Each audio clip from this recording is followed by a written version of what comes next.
ಹೋದ್ರಿ ಗಂಡು ಮಕ್ಕಳು ಕುಂತಲ್ಲಿ ಕುಂಬರು ಭಾಳ ಕಟ್ಟಿವಿ ಅಲ್ಲ. ಸೊ ಅಂತಹ ಏನೋ ಜೀವನದಲ್ಲಿ ಕೆಟ್ಟಗಳಿಗೆ ಮುಗಿದು ಹೋಯಿತು, ಜೀವನದ ಕೆಟ್ಟಗಳಿಗೆ ಮುಗಿದು ಹೋಯಿತು. ಇನ್ನೇನು ನಮ್ಮ ಜೀವನದಲ್ಲಿ ಒಂದು ಸುವರ್ಣ ಯುಗ, ಹೊಸ ಯುಗ ನಾವು ಕಾಣ್ತಾ ಇದ್ದೀವಿ. ಏನೋ ಆಗಿರುವಂತಹ ಕೆಟ್ಟ ಘಟನೆಗಳಿಗೆ ಏನೋ ನಮ್ಮ ಜೀವನದಲ್ಲಿ ಆಗೋಯಿತು. ಇನ್ನು ಆಗ ಅದೇ ಒಂದು ಕೆಟ್ಟ ಘಟನೆ ನಮ್ಮ ಜೀವನದಲ್ಲಿ ಮರುಕಳಿಸಬಾರದು ಅಂತಕ್ಕಂಥ ಒಂದು ಶಪಥವನ್ನು ಮಾಡಿ ಏನು ಈ ಮುರುಗೋಡದ ಮಠಕ್ಕೆ ಕಾಲಿಟ್ಟಿದ್ದೀರಲ್ಲ, ನಿಮ್ಮ ಜೀವನ ಸುವರ್ಣ. ಕ್ಲಾಸ್ ಹಾಕಿ ನಮ್ಮ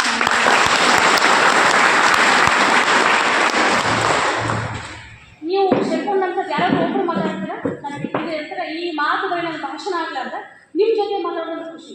ಒಬ್ರು ಯಾರಾದ್ರೂ ಮನೇಲಿ ಕೂತ್ಕೊಂಡು ನೀವು ಯಾವ ಒಂದು ಶಿಬಿರಕ್ಕೆ ಸೇರ್ಕೊಂಡಿದ್ದೀರಿ ಒಬ್ರು ನಾನು ಯಾವ ಏನು ವಿಚಾರ ಏನು ಹೇಳ್ತಾಳೆ ಅಣ್ಣ ನೀವು ಯಾವ ಶಿಬಿರಕ್ಕೆ ಸೇರ್ಕೊಂಡು ಚಪ್ಪಳ ಹಾಕೊಂಡು ನಾವು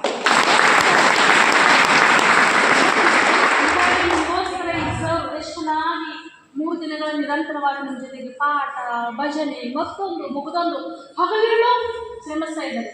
ಇವತ್ತಿನ ಸ್ವಾರ್ಥದ ಜಗತ್ತು ತಮಗೆಲ್ಲ ಗೊತ್ತಿರಿ, ಹೌದಾ? ನಾನು ನನ್ನ ಗಂಡ ನನ್ನ ಜಗತ್ತು ನನ್ನ ಮನೆ ನಾನು ನನಗೋಸ್ಕರ ಇರುವಾಗ ನಿಮ್ಮನ್ನೆಲ್ಲರೂ ಇಲ್ಲಿ ಕರೆದುಕೊಂಡು ಕೂರಿಸಿ ನಿಮಗೆ ನಿಮ್ಮ ಮನಸ್ಸನ್ನು ಪರಿವರ್ತನೆ ಮಾಡ್ತಕ್ಕಂತಹ ಮಹಾನ್ ಕಾರ್ಯ ಇದು ಸಾಮಾನ್ಯ ಮಾತಲ್ಲ. ಅದು ಪೂಜ್ಯ ಖಾವಂದರ ಒಂದು ಕನಸಿನ ಕೂಸಾದಂತಹ ರಾಮ ರಾಜ್ಯದ ಕನಸು ಇವತ್ತು ಮುರುಗೋಡು ವಲಯದಲ್ಲಿ ಹೇಳಿದ್ರು. ಮಧ್ಯವರ್ಜನ ಶಿಬಿರ ಯಾವುದೋ ನಾವು ಮಾಡಬೇಕು ನಾನು ಕಲಿಬೇಕು ಅಂತ ಕಲ್ತದ್ದಲ್ಲ ಅಲ್ಲ, ಕಲ್ತದ್ದಲ್ಲ. ನಾನು ಹಾಡಾಗಬೇಕು ಅಂತ ಯಾರಾದ್ರೂ ಬಯಸ್ತಾರ? ಯಾರೂ ಬಯಸ್ತಾರೆ.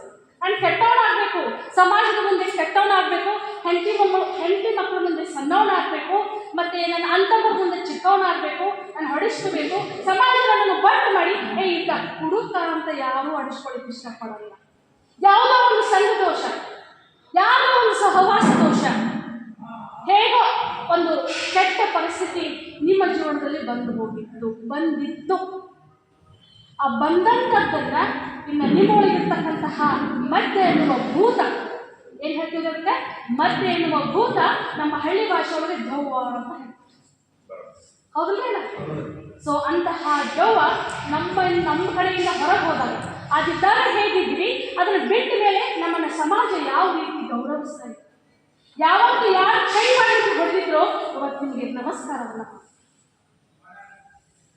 ಅಂತಹ ನಮಸ್ಕಾರ ಮಾಡತಕ್ಕಂತಹ ಮಹಾಮಹಿಮರು ವ್ಯಕ್ತಿತ್ವ ಹೊಂದಿದಂತಹ ಇವತ್ತು ನೀವೆಲ್ಲರೂ ಇವತ್ತು ಕೂತ್ಕೊಂಡು ಸಮಾಜದಲ್ಲಿ ಒಳ್ಳೆಯ ಸ್ಥಾನಮಾನವನ್ನು ಪಡಿಬೇಕು.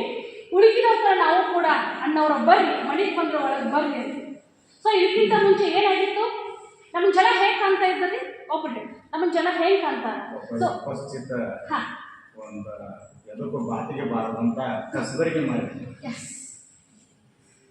ಇದು ಫ್ಯಾಕ್ಟ್. ಹಾಗಲಕಾಯಿ ಕಹಿ ಆದರೂ ಕೂಡ ಸತ್ಯ ಅಲ್ರಿ.